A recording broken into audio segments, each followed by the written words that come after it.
السلام علیکم۔ آج بات کریں گے نماز کی نیت کے بارے میں۔ ہم سبھی جانتے ہیں کہ نماز جب ہم پڑھتے ہیں تو اس وقت ہم نیت کرتے ہیں۔ اس میں فرض نماز، واجب، سنت، نفل، ہر طرح کی نمازیں ہیں۔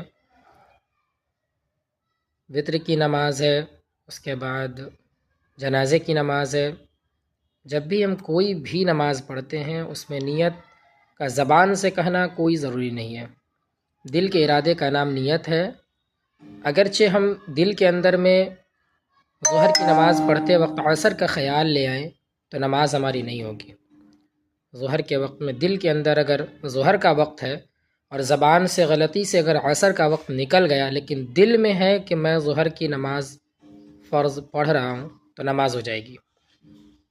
اصل دل کے ارادے کا نام نیت ہوتا ہے۔ تو جب ہم نماز کے لیے کھڑے ہوں تو دل سے اللہ کی طرف رجوع ہوں اور دل سے ارادہ کریں کہ میں ظہر یا عصر یا مغرب یا عشاء یا فجر کی فرض پڑھ رہا ہوں۔ جزاکم اللہ خیرہ۔